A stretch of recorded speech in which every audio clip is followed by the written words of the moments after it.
Muy bien, continuamos ahora y nos metemos de lleno en el tema Bolivia. A esta hora vuela Evo Morales junto a una comitiva que conforman su esposa, su ex vicepresidente, algunos ministros, es la información que hemos alcanzado a obtener.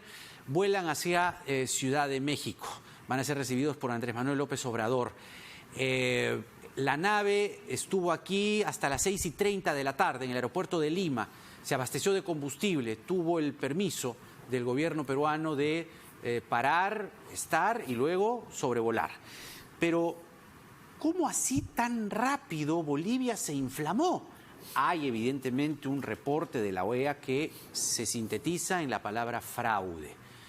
Hubo 24 horas después de la elección en la que se dejaron de contar votos y todo entró en una sombra que hoy, como consecuencia y desenlace, tiene este desgobierno y este caos. Según periodistas bolivianos que hemos podido tomar contacto con ellos, no pueden ni salir de sus casas, no pueden ir ni a las redacciones de sus medios, por ejemplo el diario El Deber, por ejemplo el diario Los Tiempos, están trabajando desde casa, porque la situación afuera es de caos absoluto. Están con nosotros Andrés Gómez de la Torre, especialista en temas de seguridad y defensa, y el internacionalista Farid Cajat. Muchas gracias por estar aquí. Gracias. A ver, ¿cómo se inflamó tan rápido Bolivia de esta manera? Evidentemente hay un tema de fraude que Evo quiso, morigerar, minimizar, además de imponerse. Es decir, él se impuso y dijo, acá no ha pasado nada. La OEA le puso la lápida y la gente comenzó a salir a las calles. Pero ¿hay algo también como en Chile, así como aguantado? ¿Ha habido algo que ha explotado o ha sido simplemente la indignación ciudadana por este fraude? Yo creo que ha habido una suma de cosas y lo que a mí más me llama la atención en este proceso, el rol cumplido por la policía boliviana, tan sincronizado, tan preestablecido, una policía maltratada por Evo Morales, porque recordemos que sobre todo el ejército boliviano era la niña de los ojos del presidente Evo Morales. La policía fue un poco ninguneada. Recordemos que muchos mandos militares, seamos francos, en América Latina quien lleva la voz cantante de las fuerzas es el ejército. Y en estos últimos años la cúpula del ejército y los comandantes en jefe eran elegidos y tenían mucha empatía. Inclusive han tenido ellos la posibilidad de crear empresas públicas, de participar en el desarrollo nacional, eran muy consultados. Pero lo que hace la policía, que dicho sea de paso, tiene una beta más cercana a este nuevo outsider de la política, si se le puede llamar el macho Camacho. La policía hace un trabajo muy sincronizado de levantamiento de focos de sublevaciones, no solamente en La Paz, ¿no? Hace una serie de huelgas. Tiene un método muy interesante, suspende el resguardo público de autoridades gubernamentales, lo que permite y viabiliza la existencia de estos desmanes producidos que se han hecho hasta en la casa de Evo Morales, ¿no? Sí. Las esposas de los policías también hacen una serie de marchas y aquí hay que distinguir la posición el día domingo de la Fuerza Armada, que sugiere, porque por último trata de cubrirse un poco, sí, sugiere la salida, pero el comandante en jefe de la policía dice, le pide la renuncia. La Fuerza Armada y el Estado Mayor del Ejército se me planta y me dice, rastrillando la palabra y el verso, me dice, le sugiero que se vaya, que elegantemente le están diciendo váyase, ¿no? Y lo dice públicamente, o sea, es algo que no es atribución, las Fuerzas Armadas no son un ente deliberante y mucho menos por medios de comunicación. Yo en parte por eso considero que esto es una remoción inconstitucional del presidente. Algunos dicen renunció voluntariamente, por ende no hubo un derrocamiento inconstitucional. Pero claramente las expresiones del jefe de las Fuerzas Armadas fueron amenazantes y esto se da en un contexto en donde hay una huelga policial en donde la policía no impide que Camacho ingrese al Palacio de Gobierno y no impide que miembros de la oposición saqueen la casa del presidente.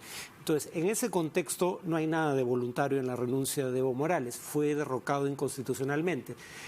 La contrapartida es decir, pero Morales también violó la Constitución, lo cual es cierto. Y lideró un fraude. Sí, la OEA no usa el término fraude, pero sí dice, igual que en Honduras, lo cual lo implica el fraude, que las irregularidades son tan numerosas que no se puede corroborar el triunfo. Claro, es la traducción de esos párrafos muy señoriales que suele usar la OEA, ¿no? Las irregularidades son tan graves que no se puede establecer quién ganó y con qué porcentaje de votos. Digamos que eso es sinónimo de fraude. Lo mismo dijeron en Honduras y eso es lo que estaba implícito.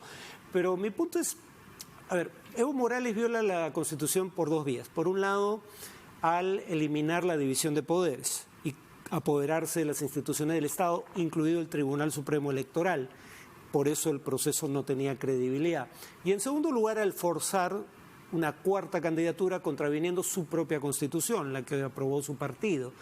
Sin embargo, ya el día de ayer, antes de que apareciera el jefe del Ejército, Evo Morales había aceptado la demanda original tanto de la OEA como de, por lo menos, el sector de la oposición que lidera Mesa, y era, uno, elecciones para segunda vuelta, y dos, renovación de la autoridad electoral para que haya una autoridad creíble que conduzca el proceso. Claro. Eso habría una vía de salida constitucional y en ese contexto es que se da el pronunciamiento del jefe del Ejército, lo cual lo hace aún más grave. Ahora, se le planta el Ejército, la policía se encoge de hombros y se tira hacia atrás y deja que la turba haga lo que tenga que hacer.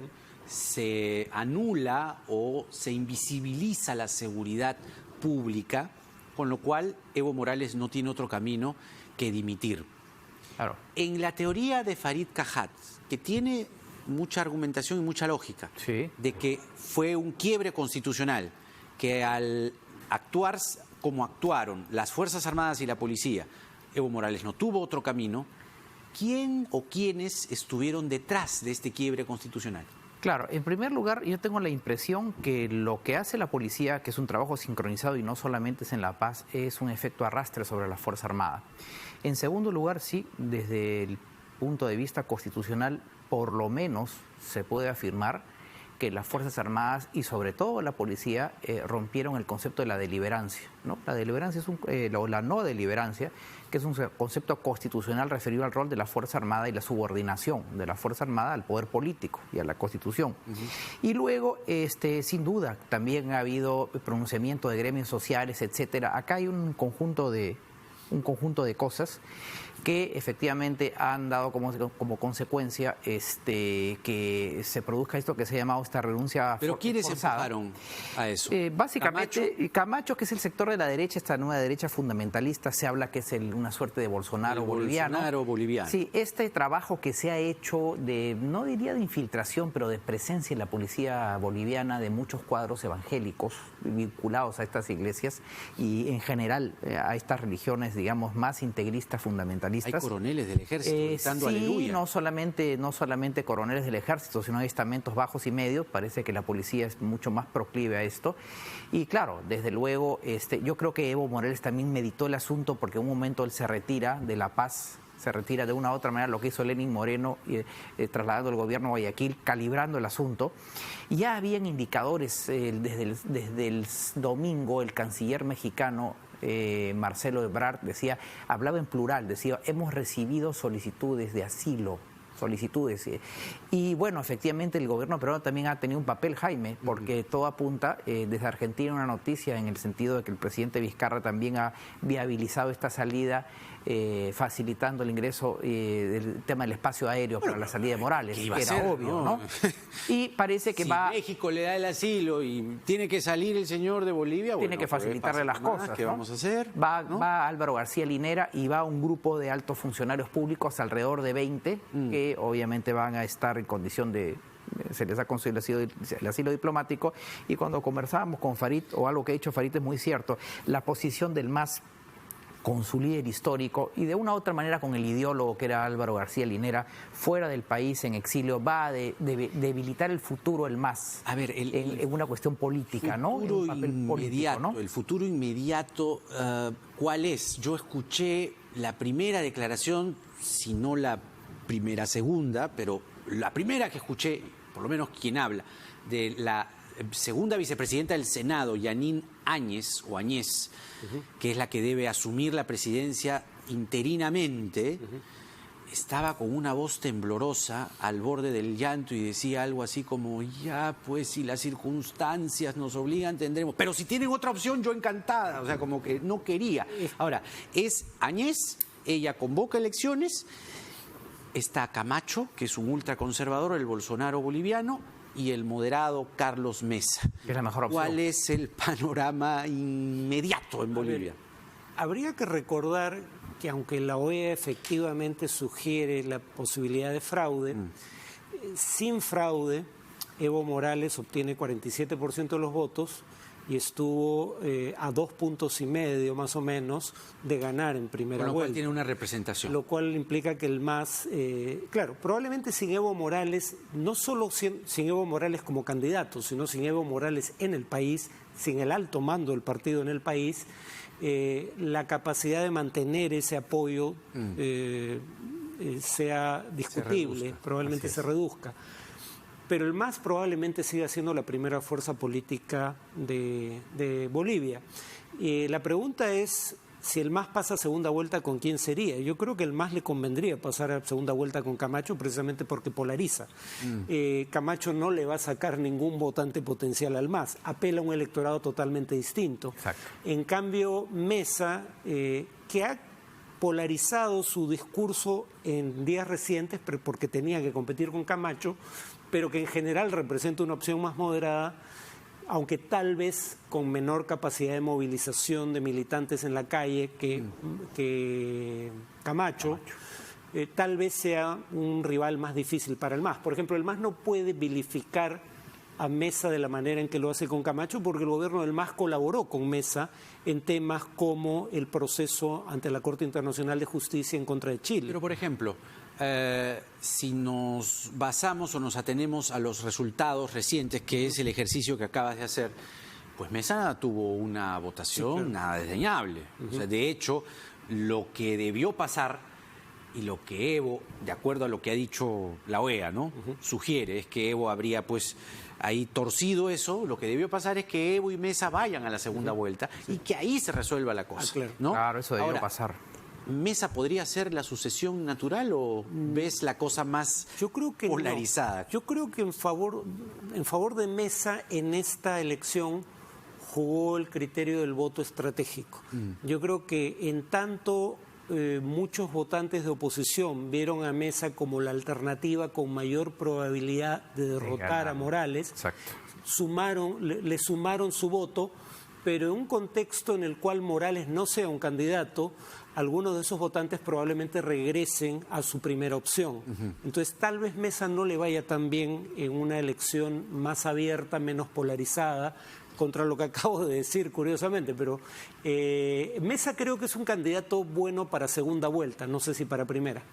Bueno, pero ahora todo va de cero, es decir, empieza un proceso nuevo en Bolivia. Y a mí me preocupa un poco, a ver, no sé ustedes, que les pediría una reflexión final sobre este barrio. Está muy movido. Sudamérica está bastante movida. Está Bolivia, pero no nos olvidemos de Chile. Y Ecuador. Mañana, bueno, Ecuador ha bajado un poco, pero ahí está. ¿no? Está dormido, pero ahí está. Pero les decía que Chile, mañana, y he podido confirmar esto con periodistas de allá directamente, es que mañana se anuncia una paralización total. Es decir, los sectores productivos más importantes de Chile, puertos, aeropuertos, educación, salud, etcétera, etcétera. O sea, los sindicatos están planeando parar todo Chile, o sea, ponerle pausa a todo Chile. En ese contexto, mi pregunta final para ambos es, ¿esto ustedes lo ven como un contagio, sin ánimo de ser alarmista, pero digamos, el sur, que suele ser inflamable? Yo no lo veo. ¿Ven ustedes algún tipo de posibilidad de contagio o hay que estar tranquilos? Cada caso tiene su propia especificidad. En el caso ecuatoriano, parece que se olvidaron que hace 25 años, mucho antes del Foro de Sao Paulo, por cierto, o del Foro de Puebla, estaba la CONAIE, que movía gobiernos y que le hacía unas huelgas espantosas desde los años 80 y que podía neutralizar cualquier acción de un gobierno en el Ecuador. Se olvidaron de la CONAIE. Pero Bolivia y Chile. Y en el caso de Chile, bueno, y volvemos al tema de los presidentes en situaciones de crisis. Los presidentes están desbordados. Ya el ministro del Interior, muy joven por cierto, y piñerista por cierto, del cogollo de este grupo que lidera el presidente Piñera, Gonzalo Blumel ya ha expresado que va Chile hacia un Congreso Constituyente, no una asamblea, pero un Congreso, pero igual le están doblando la mano de a pocos. Pero la respuesta es la movilización de mañana. Por eso digo que lamentablemente pensábamos que esta agenda social, pensábamos que esta actitud un poco más afable de Piñera podía aplacar las cosas, pero en el caso de Chile, sin duda, esto es una bola de nieve y es de pronóstico reservado. Pero si me preguntas con relación al Perú, un efecto arrastre, yo no lo veo porque cada situación es muy específica y tiene sus propias particularidades. No podemos generalizar. Y dicho sea de paso, en este escenario se cae el fantasma del Foro de Sao Paulo, que puede ser, naturalmente, que puede ser que hayan algunos grupos extremistas, radicales, en un porcentaje menor, pero cada situación tiene su propia especificidad en relación a todo lo que está pasando en la región andina. ¿Piensas lo mismo, Farid? Sí, yo tengo varios argumentos sobre por qué creo que no va a haber contagio. Por cuestión de tiempo mencionaría solo uno. El descrédito de la clase política, que es un fenómeno relativamente extendido en la región, en el Perú no es tan importante porque, a juzgar por las encuestas, el electorado, los ciudadanos perciben que tanto el sistema de justicia como el Ejecutivo están haciendo lo necesario para lidiar Además, con la corrupción. Dicen que la disolución del Congreso fue un desfogue de ese descontento, ¿no? Sí. Quizás si no pasaba eso, estaríamos viendo otra historia. Todos los últimos presidentes están siendo procesados o están presos. Sí. Y además otra válvula de desfogue o válvula de escape es que tenemos elecciones en enero y eso va a concentrar la atención de los electores. Por eso en Argentina, que es el país de todos los que hemos mencionado con peor situación económica, no hay protestas porque la forma de protestar era votando por la oposición.